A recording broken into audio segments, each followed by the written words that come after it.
Rich man mocks orphan singing, what happens next leaves him speechless. The city streets were alive with their usual hustle and bustle, carriages rolling over cobblestones, merchants shouting out prices, and the scent of roasted chestnuts drifting through the crisp autumn air.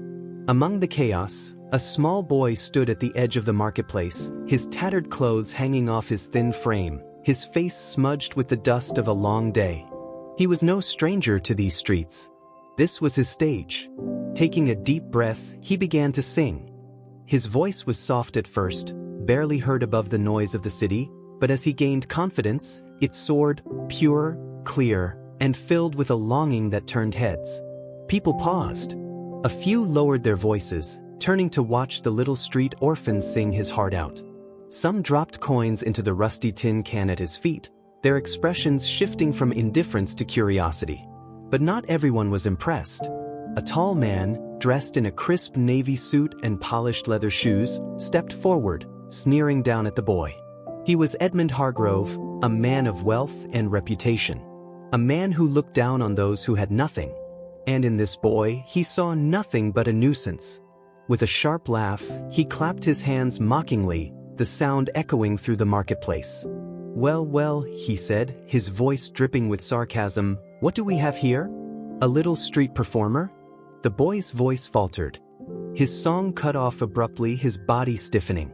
The crowd stirred, sensing the shift in energy. Edmund smirked. "Tell me, boy, do you actually think that awful screeching of yours is worth a penny?" A few people gasped, but no one spoke up. The boy swallowed hard. He wasn't used to kindness.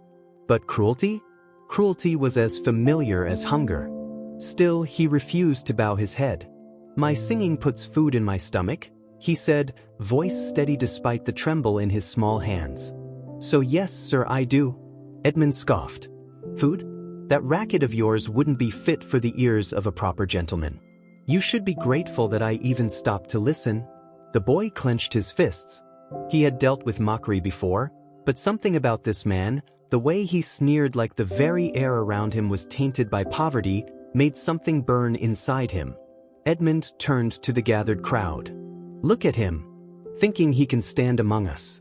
As if a beggar's voice could ever be worth something." The boy's heart pounded. He had always been overlooked. But he wouldn't be invisible today. Taking a deep breath, he did something no one expected. He sang again. Louder this time. Stronger. The crowd, caught between shock and admiration, held their breath. His voice cut through the noise of the market, carrying something more than just a melody. It carried defiance. And Edmund? For the first time, he had nothing to say. The moment the boy's voice rang out again, the marketplace fell silent. The raw power of his voice cut through the air, weaving a melody so hauntingly beautiful that even the most hardened merchants paused in their dealings. His song wasn't just music.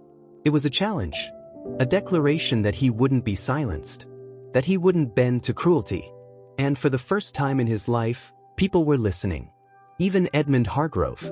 The rich man's sneer froze on his face, his lips parting slightly as if he wanted to speak but had forgotten how. His mockery had been met with resistance, something he wasn't used to. The boy sang on, pouring every ounce of emotion into his voice. His song told a story of hunger and cold, of nights spent alone, of hands reaching out but never finding warmth. It spoke of loss, of longing, of a dream that refused to die. And the people around him? They felt it. A woman clutched her chest, eyes glistening with tears. A merchant lowered his head, suddenly ashamed of how often he had ignored the street boy in the past. Even the toughest workers, men with rough hands and hardened hearts, stood still, captivated by a voice that shouldn't have been possible from someone so young. And Edmund? Edmund hated it. Hated that this boy, this filthy, ragged orphan, had managed to do something that he, a man of wealth and power, could not. He had commanded the attention of a crowd. He had moved them. And worse? He had made Edmund feel something. Edmund clenched his fists. He needed to regain control. He let out a loud, mocking laugh, breaking the spell the boy had cast over the market. Well, he sneered, his voice carrying a forced casualness that did little to mask his discomfort. I suppose even a street rat can hold a tune if he's desperate enough. The boy's song faltered. His chest rose and fell with each breath, his face flushed from the effort. Edmund stepped closer, his polished shoes just inches from the rusted tin can at the boy's feet. Tell me then, he continued, his smirk returning, how much does a pretty little tune earn a beggar these days? He lifted his foot, and with one swift motion, kicked the tin can over. The coins scattered, clinking against the cobblestones, rolling in every direction. A collective gasp rippled through the crowd. The boy froze, staring at the spilled coins as if he had just watched his only lifeline shatter before his eyes. For a moment, no one moved. Then, a young woman darted forward, dropping to her knees to gather the coins. And then another, and another, until half the crowd was helping. Edmund's smirk twitched. This wasn't the reaction he had expected. He had meant to humiliate the boy, to remind him of his place. But instead, he had turned the crowd against him. One by one, people placed the coins back into the tin, and added more. A gold coin landed among the copper ones. Then another, and another. Edmund's face darkened. The boy looked up, eyes wide with shock. I think you've done quite enough, a voice cut through the tension. The crowd parted, revealing an elderly man with silver hair and an air of quiet authority. His clothes were elegant but understated, the kind worn by men who didn't need to flaunt their wealth because their presence alone commanded respect. Edmund stiffened. Lord Everstone, he said quickly, forcing a tight smile. I didn't realize you were here. The elderly nobleman ignored him. Instead, he turned to the boy, his eyes kind but assessing. What's your name, son? He asked. The boy swallowed. Toby, he said softly. Lord Everstone nodded. Toby. A strong name. He looked at the tin can, now filled with more money than the boy had likely ever seen in his life. Then, with a thoughtful expression, he turned back to Toby. Tell me, he said, have you ever considered singing for something greater than the streets? A murmur spread through the crowd. Edmund's jaw tightened. This wasn't happening. It couldn't be happening. But Lord Everstone continued as if he hadn't just turned the entire situation on its head. I know talent when I hear it, he said. And you, young man, have a gift. Toby blinked, unsure if he was dreaming. A gift? No one had ever called it that before. It had always been just survival. A way to keep from starving. But now, a nobleman, someone who mattered, was telling him that he was more than just a street orphan. That he was worth something. Toby's hands trembled. He started, but the words got stuck in his throat. Lord Everstone smiled gently. Come with me, he said. Let's see what your voice can really do. The crowd held their breath. Toby looked around, as if trying to wake himself from a dream. His eyes landed on Edmund. The once confident man looked rigid, his face pale with barely contained fury. Toby met his gaze and held it. And then, slowly, deliberately, he smiled. Not out of spite. Not out of malice. But because, for the first time in his life, he had won. And Edmund? Edmund had no choice but to watch him rise. Toby hesitated, his heart hammering so hard in his chest that he could hear it in his ears. He had spent his whole life being ignored, overlooked, pushed aside, and now, for the first time, someone was offering him a way out. He looked down at the tin can, now overflowing with coins. Then he looked at Lord Everstone, whose eyes held something no one had ever given him before. Belief. Come, child, Everstone said, his voice warm but firm. Let's find out what you're truly capable of. Toby's throat tightened. He wasn't used to kindness. Wasn't used to being wanted. And yet, his feet moved before his mind could catch up. He stepped forward, leaving the tin can and his past behind. Edmund Hargrove couldn't believe what he was seeing. His face burned as he watched the little street urchin follow one of the most influential men in the city toward a waiting carriage. The boy, this filthy, insignificant boy, had won. And worse? The entire marketplace had seen it. People were still whispering, watching, pointing, not at Edmund as they usually did, but at Toby. The man who was always in control, who had spent his life at the top, had just been outshone by a beggar. His hands clenched into fists. This wasn't over. It couldn't be. He turned sharply, his coat billowing behind him, and stormed away, leaving the echoes of Toby's victory in his wake. Inside the grand carriage, Toby sat stiffly on the plush velvet seat, his hands clenched into his lap as he tried to process what was happening. Lord Everstone watched him carefully. "You're nervous," he observed. Toby swallowed. "I've never been anywhere like this." Everstone nodded as if he understood. "That will change." They rode in silence for a moment before Everstone spoke again. "Tell me, Toby," he said, his voice measured. "Who taught you to sing?" Toby hesitated, then looked down at his hands. "No one," he admitted. I just always did it. It made the nights less scary. Made the hunger hurt less." Everstone was quiet for a moment. Then he smiled, though there was a sadness behind it. "The best voices," he said, "are born not out of comfort, but out of survival." Toby frowned. "You think I can really do something with it?" Everstone's smile widened. "I know you can." Toby didn't know why, but those words sent something sharp and painful through his chest. Because no one had ever spoken to him like that before. Like he mattered. Like he was worth something. The carriage rolled to a stop in front of a grand estate. A mansion so large that Toby could hardly believe his eyes. The gates swung open as they were escorted inside. The moment Toby stepped onto the polished marble floors, he hesitated, his dirty boots feeling painfully out of place. Everstone noticed. "Don't worry about that," he said gently. "You are here because of your voice, not your shoes." Toby swallowed and nodded. A well-dressed woman entered the grand foyer, her eyes sharp but kind. "This is Madame Celeste," Everstone introduced. "She is one of the finest vocal instructors in the country. And she will be your teacher." Toby's eyes widened. "A teacher? For him?" Madame Celeste studied him for a long moment.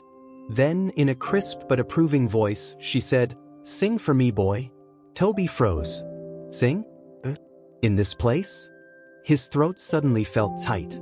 Madame Celeste raised an eyebrow. "Well," Toby forced himself to take a breath. Then, hesitantly, he opened his mouth and began to sing. At first, his voice was soft, uncertain, but then it grew. It filled the grand hall, reverberating off the high ceilings, weaving through the air like something alive. When he finished, the silence that followed was heavy.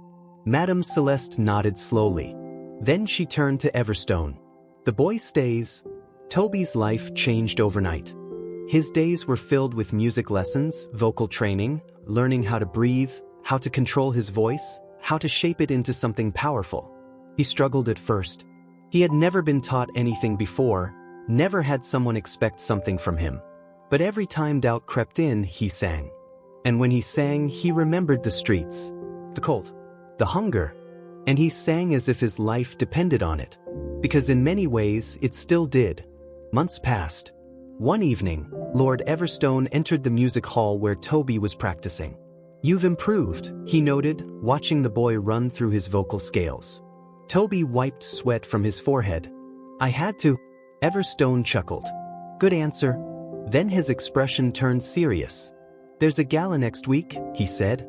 "A gathering of the most influential people in the city. I want you to sing there." Toby's heart stopped. "In front of actual nobles?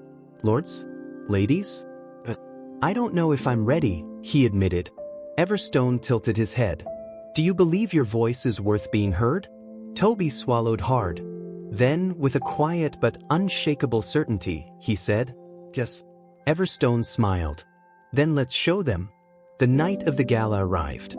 The grand hall was filled with the city's elite, their laughter echoing through the gilded chandeliers and polished marble floors.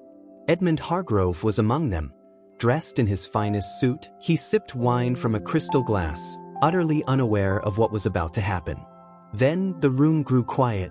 The master of ceremonies stepped forward. "Ladies and gentlemen, we have a special performance tonight." A voice that has captured hearts and defied expectations. Toby stepped onto the stage. Gasps rang through the crowd. Edmund's wineglass nearly slipped from his fingers. It was him, the boy from the streets, the one Edmund had mocked. And now, he was standing on the grandest stage of them all. Toby took a deep breath. Then he began to sing. The moment Toby's voice filled the grand hall, a hushed stillness fell over the audience. The rich, the powerful, the ones who had never spared a glance for a boy on the streets, now sat transfixed. His voice was no longer the desperate cry of a starving child. It was a force, a presence, something undeniable. He sang with all the raw emotion he had carried for years, the loneliness, the pain, the nights spent huddled against cold stone walls, the days wandering the streets with an empty stomach. His song told a story that none of them had ever lived, yet in that moment they felt it.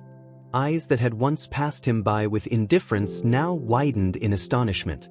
The elite, who spent their lives indulging in luxury, now felt something stir deep within them, something real, something they couldn't ignore.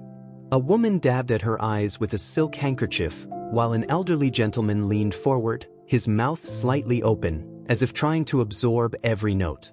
But the most striking reaction came from Edmund Hargrove. His usual smugness had been wiped clean from his face, replaced with something resembling disbelief, maybe even dread. He gripped the arms of his chair, his fingers pressing into the polished wood. He had mocked this boy, dismissed him as nothing, and yet here he was, standing in front of the wealthiest figures in the city, commanding their attention as if he had been born for it. Toby sang not just for himself, but for every child who had ever been overlooked, abandoned, silenced. His voice soared, and with it so did he. He no longer belonged to the streets. He no longer had to prove his worth. His voice was his proof. When the final note rang out, hanging in the air like a whispered promise, the silence that followed was deafening. It lasted only a moment, but it carried the weight of something profound. Then, as if a spell had broken, the audience rose as one, erupting into thunderous applause. Chairs scraped against the floor as people leapt to their feet, clapping with fervor, some even shouting their praise. Lord Everstone sat back, a satisfied smile tugging at his lips. He had known, from the moment he heard Toby sing in the marketplace, that the boy had something extraordinary inside him. And now, everyone else knew it too. But Toby, standing on that stage, breathing hard, his heart pounding against his ribs, didn't care about the applause. He didn't care about the wealthy lords and ladies raving about his talent or the murmurs of astonishment that filled the hall. He only cared about one thing: the man sitting frozen in his chair, looking as if the ground had just been ripped out from beneath him. Edmund Hargrove was pale, his jaw clenched so tightly it looked as if he might shatter his own teeth. He had come here tonight expecting an evening of entertainment, expecting to bask in his own importance among the city's elite. Instead, he had been forced to sit there, powerless, as the very boy he had mocked had stolen the entire night. It was a humiliation that no amount of wealth could erase. The applause thundered on, but Toby didn't take his eyes off Edmund. And then, with slow deliberation, he smiled. It wasn't an arrogant smile. It wasn't smug or taunting. It was simply a smile of understanding, of knowing that power wasn't about money or status. It was about what a person carried inside them. And at this moment, Toby had all the power in the world. A noblewoman in the front row turned to Lord Everstone, her fan fluttering excitedly. "Where on earth did you find him?" she exclaimed. Everstone chuckled, his eyes twinkling. He was always there. The world simply hadn't been listening. Another nobleman leaned forward. "That voice," he murmured. "It's unlike anything I've ever heard. Has he been trained professionally?" Madame Celeste, who had been standing off to the side, lifted her chin. "He has now." The murmurs grew, whispers of opportunity, of future performances, of invitations to even grander stages. The name Toby was suddenly on the lips of every powerful person in the room. Edmund couldn't take it anymore. He stood abruptly, his chair scraping against the marble floor, and stormed toward the exit. People turned, watching him go, but he didn't look back. He couldn't. This night had undone him. The man who had always prided himself on being better, richer, superior, had just been outshone by a boy with nothing but his voice.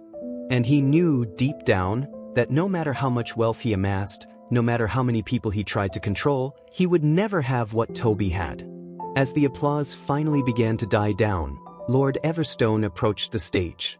"Toby," he said, his voice carrying through the room, "you've given us something remarkable tonight. But tell me, what is it that you want?" Toby hesitated, not because he didn't know, but because no one had ever asked him that before.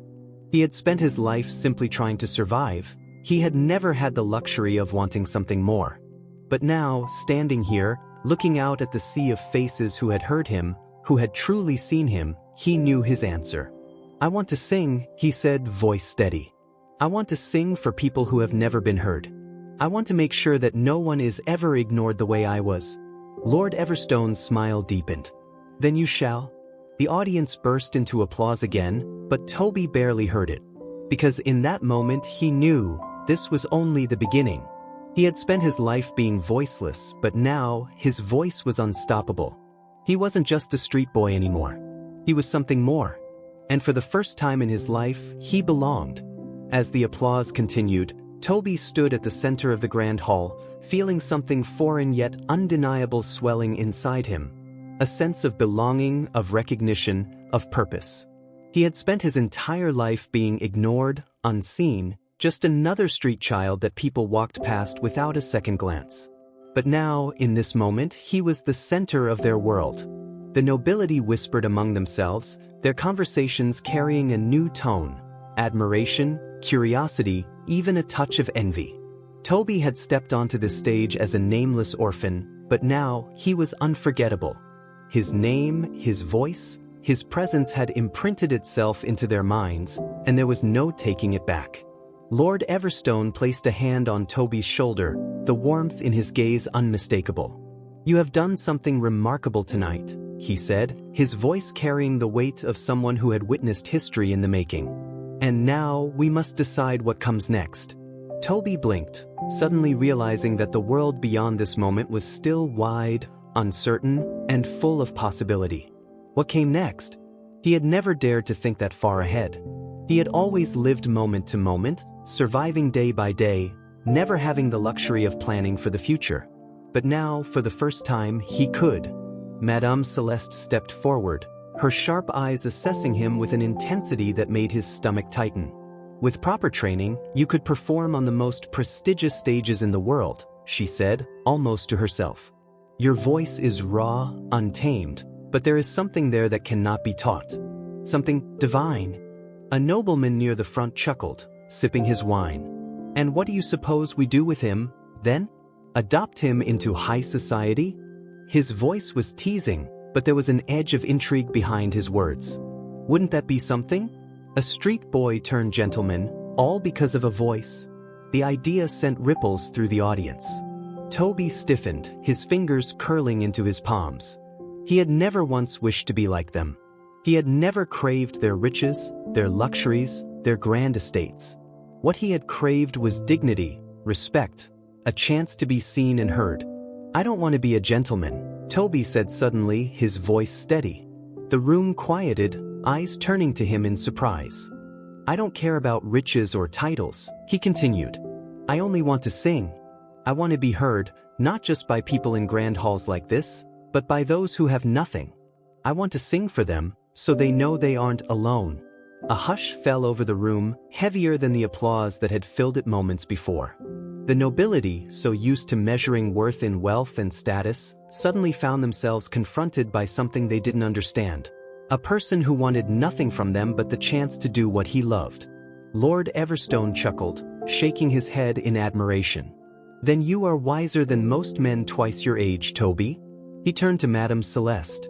"Then let's make him what he wishes to be. A voice that cannot be ignored, no matter where he stands." Madame Celeste nodded once, the decision sealed. Toby felt something in his chest. A relief, a fire, a promise that he was walking towards something greater than himself. But as he stepped down from the stage, something caught his eye. Edmund Hargrove. Still sitting in his chair, rigid as stone, his face unreadable. For a moment, their eyes met. Toby expected to see anger, humiliation, resentment. And perhaps some of that was there. But there was also something else. A flicker of something unspoken, unsettled. And then, just as quickly as it appeared, Edmund stood abruptly and turned on his heel, vanishing into the crowd. Toby exhaled. Edmund's opinion no longer mattered. He had won, not against the man, but against the world that had once told him he was nothing. He had made them listen, and that was enough. The days that followed were a whirlwind. Toby's name spread across the city like wildfire. He was no longer just a street boy, he was a sensation. Noble families sent letters to Lord Everstone, offering patronage, invitations, and even lucrative contracts for performances at royal gatherings. But Toby remained firm. He did not belong to them. He trained under Madame Celeste, his voice becoming sharper, stronger, more powerful. His talent refined into something undeniable. But he refused to let the world of riches swallow him whole. And so, for every grand performance in gilded halls, he returned to the streets. He sang in the same alleys where he once begged for food. He sang for the children who had no one to listen to them. He sang for the forgotten. And in doing so, he became legendary. A voice that rose above status and class, above wealth and power. A voice that belonged to the people. And as he stood in the city's grandest theater months later, his name now spoken with reverence, he thought back to the moment it had all changed. The moment a rich man had mocked him. The moment he had chosen to sing anyway. And he smiled. Because no matter where he stood now, no matter how many halls he performed in, he would always remember who he was, where he came from. And the world would always remember the boy who had once sung for survival, and turned his voice into something eternal. As the final echoes of applause faded, Toby took a deep breath, allowing the moment to settle within him. He had stood his ground, he had faced the man who had once humiliated him, and he had triumphed in front of the most powerful people in the empire. But as the crowd slowly began to murmur and the elite mingled with one another, Toby knew this night wasn't over. Edmund Hargrove remained near the royal box, still composed, but his mask of superiority had cracked ever so slightly. His usual smug expression was gone, replaced with something Toby had never seen before, contemplation, perhaps even regret. The thought almost amused Toby. How strange it must be for a man like Edmund to realize that wealth and status meant nothing in the presence of true talent. Lord Everstone approached Toby, placing a firm hand on his shoulder. "You commanded the room," he said, his voice filled with something close to pride. Even the Duke himself was moved. "You have nothing left to prove." Toby glanced at him, then back at Edmund, who was still lingering near the far end of the room. There was still one last thing to do. "I need to speak with him," Toby said. Everstone followed his gaze and let out a quiet chuckle. "Of course you do. But be careful. Men like Hargrove do not handle humiliation well." Toby nodded and took a step forward, weaving through the clusters of nobility. Some reached out to shake his hand, others whispered his name with admiration, but he didn't stop. His focus was on one man. Edmund noticed his approach but didn't move. It was only when Toby stopped directly in front of him that he finally spoke. "I suppose I should congratulate you," Edmund said, his voice cool, yet lacking the venom it once held. "That performance was unexpected." Toby tilted his head slightly. "Because you didn't think I was capable?" A ghost of a smirk touched Edmund's lips. "No, because I didn't expect to be proven so wrong." Toby studied him carefully, trying to decipher whether this was some new manipulation or if Edmund was truly acknowledging the shift between them. "You thought I would always be beneath you," Toby said plainly. "That I would always be a beggar, a street performer scraping for coins?" Edmund let out a slow breath. "Perhaps I did." The admission came easier than Toby expected. There was no anger, no sneering deflection. Just the truth. "But things change, don't they?" Toby continued, his voice steady. "You were wrong about me. And now you're standing here, watching me take a place in a world you never thought I could enter." Edmund chuckled under his breath, though there was no real humor in it. "I won't deny that. But tell me something, Toby. Do you believe this world truly accepts you? Or are they simply entertained by the novelty of your success?" Toby's fingers curled slightly, but he didn't let the question rattle him. "Does it matter? They listen now. And they will keep listening." Edmund nodded slowly, as if considering his words. "You have certainly done something remarkable. But let me offer you one last warning. This world adores rising stars, but it loves to watch them fall even more. Toby met his gaze without flinching. Then I won't give them the chance. For a long moment, neither spoke. The battle between them was no longer one of words, nor of power, it was one of understanding. Edmund, for all his faults, finally recognized what Toby had become. And Toby? He no longer feared men like Edmund. Finally, Edmund exhaled, giving a slight tilt of his head. It seems you have no need for my approval, nor my acknowledgement. Toby smirked. No, I don't. Edmund chuckled softly, shaking his head. Then I wish you luck, boy. Though I doubt you'll need it. And with that, Edmund Hargrove, the man who once tried to crush him, turned and disappeared into the crowd. Toby watched him go, not with triumph, but with certainty. The world had changed. And so had he. Toby's career only grew from there. He traveled to palaces and grand concert halls, his name becoming synonymous with inspiration. But he never forgot where he came from. For every stage he performed on, he returned to the streets where he had once sung for survival. He helped children who reminded him of himself, ensuring they had the opportunities he never did. And in doing so, his voice became more than just a sound. It became a legacy. He had once been just a boy with a song, mocked and dismissed. But now, he was a voice the world would never forget. Toby's name spread beyond the city, beyond the noble halls and theaters where he performed. He became a symbol not just of talent, but of something deeper, something powerful, the idea that one's past did not dictate one's future. His story, the boy who sang in the streets and rose to stand among the highest in society, became legend. But Toby never let himself forget. He still walked the streets, still listened to the stories of beggars and orphans, still sang for those who had no one else to sing for them. His success was not just his own. It belonged to every child who had ever been overlooked, every voice that had ever been silenced. One evening, after returning from a performance at a royal ball, Toby found himself wandering back to the old marketplace where everything had changed. The cobblestones were the same, the air still filled with the scent of roasted chestnuts and the distant hum of merchants closing their stalls. But something felt different. And then he heard it. A boy, no older than he had been when he first stood in this very spot, was singing. His voice was rough, uncertain, but there was something in it. A desperation, a hunger, the same hunger Toby had once known. People passed him by, barely glancing his way. A few threw coins at his feet, but most ignored him entirely. Toby stood and watched, remembering what it felt like to be that boy. When the song ended, Toby stepped forward, dropping a gold coin into the tin. The boy's eyes widened in shock. He recognized Toby, everyone did now. "You've got a gift," Toby said softly. "Keep singing." The boy swallowed, staring at him with a mixture of awe and disbelief. "You think I could be like you?" Toby smiled. "You can be better." And in that moment, Toby knew his story was only the beginning. There would be others, more voices that needed to be heard, more songs waiting to be sung. Because he had proven something to the world, that no matter where you came from, no matter how many people tried to silence you, if you refused to stop singing, eventually, the world would have no choice but to listen. Toby watched the boy in the marketplace, his own memories flashing before him.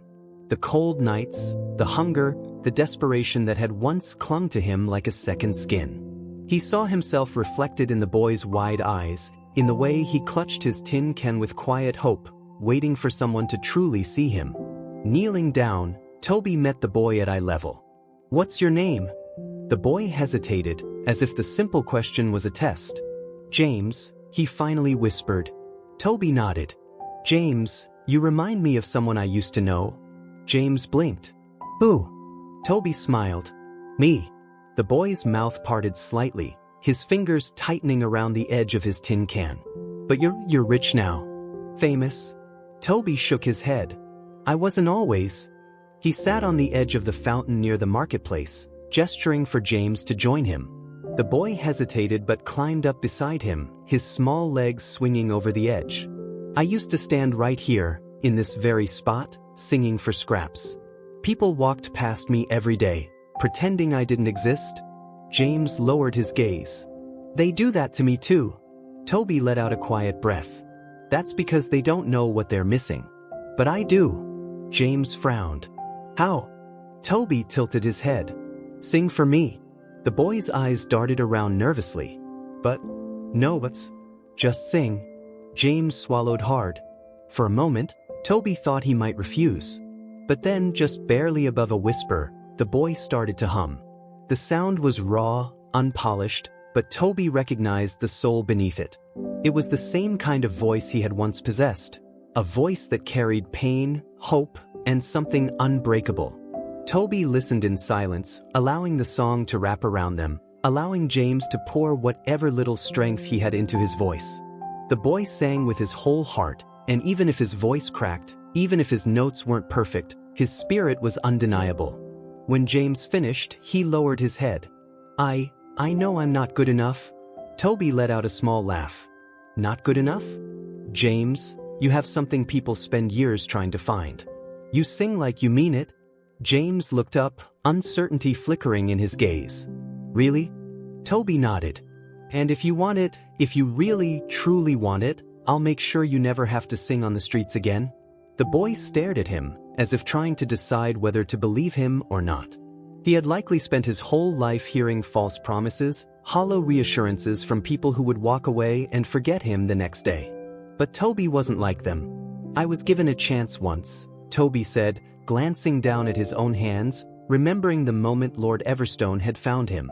Someone believed in me when no one else did. And now, I want to do the same for you. James still looked wary, but there was something else in his expression now, hope. You mean it, he whispered. Toby smiled. I never say things I don't mean. James inhaled sharply, his small chest rising and falling with the weight of the moment. Then, what do I have to do? Toby clapped a hand on his shoulder. Come with me. James nodded without hesitation. The days that followed were a whirlwind. James was given clean clothes, food, and most importantly, a place to belong. Madame Celeste raised an eyebrow when Toby introduced the boy to her, but after a few moments of studying him, she simply sighed and said, Well, I suppose you're collecting orphans now. Toby grinned. Only the ones who can sing. Madame Celeste wasn't the warmest of teachers, but she was the best. She tested James immediately, assessing his range, his tone, the rawness in his voice. He's untrained, she muttered, rubbing her chin. But there's something there. She turned to Toby. This will take work. Toby met her gaze. Then let's work. And so, James trained.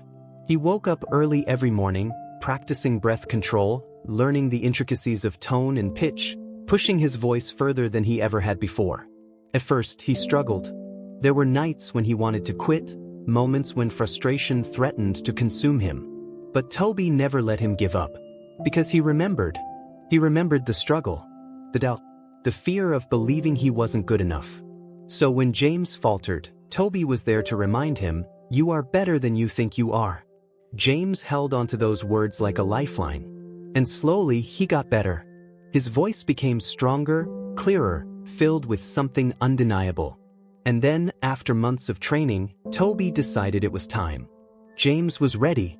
The grand hall was filled with nobility, just as it had been the first time Toby had performed. The murmurs of the crowd buzzed in the air, their expectations high. Tonight, they weren't just here for Toby. Tonight, they were here to witness something new. James stood backstage, his hands shaking slightly. What if I mess up? He whispered. Toby placed a hand on his shoulder. Then you keep singing. James looked up at him, uncertainty flickering in his eyes. Toby knelt so they were eye level. Remember what I told you? James swallowed. That I sing like I mean it? Toby nodded. That's all you need to do. Forget about the crowd. Forget about the nobles. Just sing. James took a deep breath. Then he stepped onto the stage. The murmurs in the crowd died instantly. A boy, no older than 10, stood before them, dressed in a suit finer than anything he had ever owned, but his stance, his presence, still carried the echoes of the streets. Then, with a single breath, he began to sing. And the room fell completely silent. His voice, once raw and uncertain, was now strong, full, unbreakable. And as he sang, Toby stood in the shadows, watching with pride. Because James wasn't just singing. He was telling a story. His own story. A story of struggle and survival, of hope and defiance. The same story Toby had once told. And as James's voice soared through the grand hall, bringing the most powerful figures in the Empire to tears, Toby smiled. Because tonight wasn't about him. Tonight, a new voice had been heard. And the world would never be the same.